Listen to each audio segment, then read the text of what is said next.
Hi and welcome back to this very special Valentine's episode of The Bucket List with me, Beth Krista Wilson. Finally tonight, if you're looking to make something special this weekend, then why not try out this recipe by David from Coeur De Xocolat. Hi, it's David Greenwood-Haig from Coeur De Xocolat. It's approaching Valentine's Day, so I've got a really super easy dish that you guys can do to impress your lady. This is a really impressive dish, but really quite simple to do. You can do it the day before and leave it in the fridge, and then just pop into the kitchen, but bob it into the oven, and it'll look absolutely and taste fantastic. So this is a quick one for you to do. It's called a fondant melt in the middle. There's lots of other descriptions. It's technically a self-saucing pudding, so you don't need a sauce, because as you cut through it, the chocolate should ooze out, and you've got a beautiful sauce. Can serve it with ice cream, can do cream, you could even do custard if you wanted to, but it doesn't need it does it all on its own. So what we do is we take some melted butter and we just brush it round the inside of a mould. You can use one of these, which is called a Dario mould, that's used in catering, or you can use some of the containers that your pâté comes in from the supermarket, that you've got a cupboard full of things that you've washed and left in there, or you can use something like this, which is just a heart-shaped one, which is nice for the season. We're going to cream together the eggs, and we've got 8 eggs in here in total, 4 whole and 4 yolks. Just gonna have to clean that, I've made a bit of a mess there. And we're going to whisk these together with sugar, with some golden caster sugar, and then create a nice cake batter. So I'll take the sugar, just pour that in, and then we're going to cream these together. I'm going to put it into the big bowl because it's easier to do in a larger bowl. And then we'll take these, we'll have to go here because of the lead. A little bit of noise. And what we're trying to do, if you start too fast, this will go everywhere. So we're just trying to cream these together. We want them to go white. So you'll see the yellow now. And as once you've started to incorporate it, we can turn the speed up.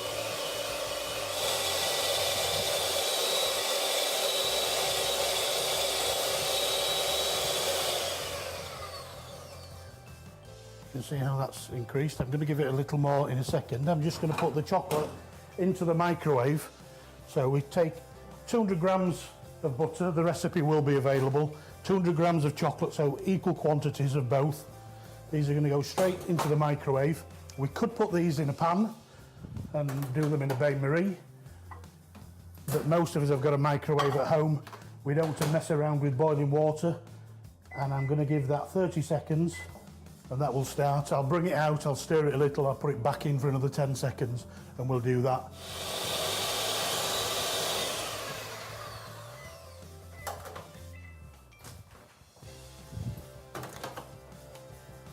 So it's just starting to melt now, so I'll give that a little stir, just help it along. It's going back in anyway.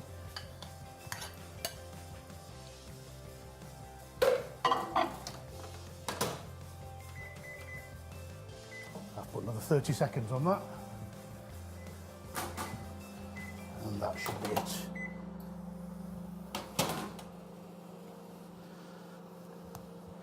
So if we see now, we've got a nice smooth and glossy mix. We're going to put this into here. You can refrigerate this for a short while and it'll just stop, if it's got too warm, it'll stop you cooking the eggs that are in here. But this is not too warm, so it should be fine. We're mixing this gently because we don't want to knock all the air out that we've just incorporated into the eggs and sugar. So we do that. The next thing we're going to do is to sieve in 200 grams of flour. So you'll notice this was 200, 200, 200, so nice and easy. So we're going to fold it in. Anybody that's watched Bake Off will have seen them doing this, taking it nice and gentle, trying to keep all that air you've just put in, all those bubbles. This will rise when it goes into the dishes.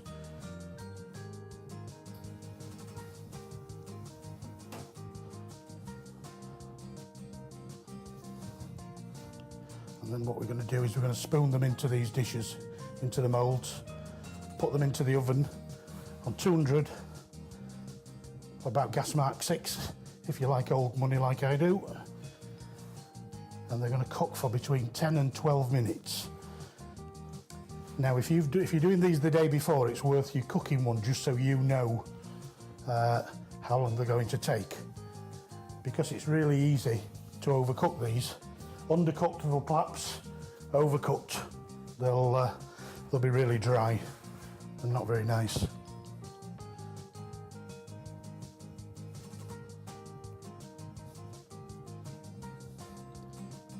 So you about 3/4 fill these because they will rise. I'll wipe that edge before we put that in.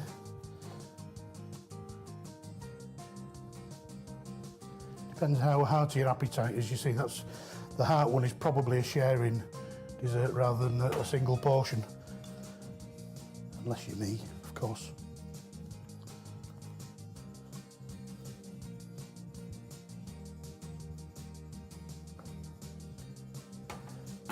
Right, we put these straight into a preheated oven and we'll check the time.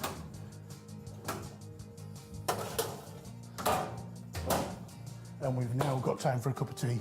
But I think what we'll do is we'll do some chocolate tasting. So let's go and sit down.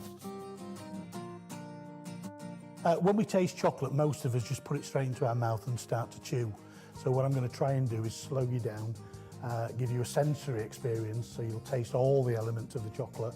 Some of them you'll like and some you may not like, but you'll know why and you'll know how to identify them.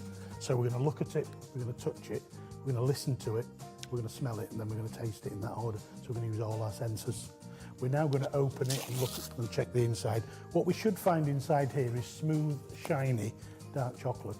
Sometimes you might open chocolate and you get grey streaks or white streaks. And I've got to check myself because it wasn't pre-checked across there. So you've got nice, smooth, shiny chocolate with a nice sheen. The next thing is to touch. So because you're going to eat this, I'm going to let you touch it. So if you run your finger across the chocolate, it should be smooth, shiny and dry. You shouldn't feel any of those sugar crystals and you shouldn't feel any cocoa butter that would have leached out when you put it in the fridge. The cold from the fridge shocks your chocolate and the cocoa butter comes to the surface. And most people think, oh, it's just moisture from my fridge. It's not, it's cocoa butter. So it's a bit waxy and it makes the chocolate look dull.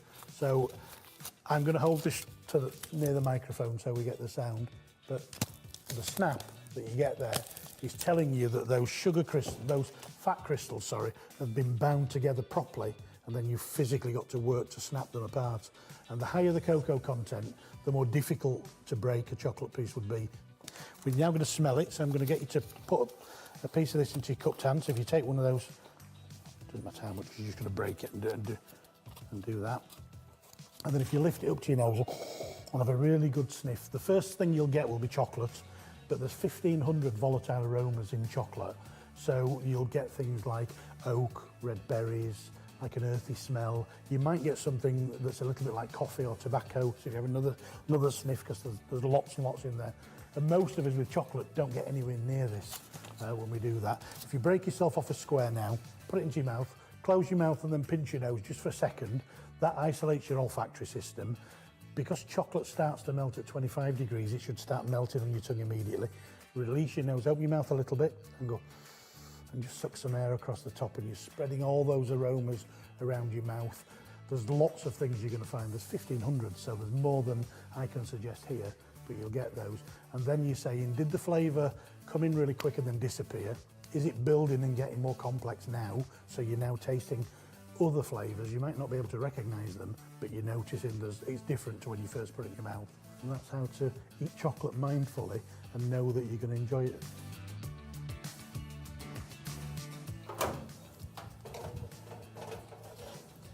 And there we are. It's a fabulous melt in the middle puddings. But when these come out of the oven, just on 12 minutes, you run a knife around the edge just to loosen them slightly. Put your hand on there just to make sure they're going to come out. And then if I'm going to cut right down the middle.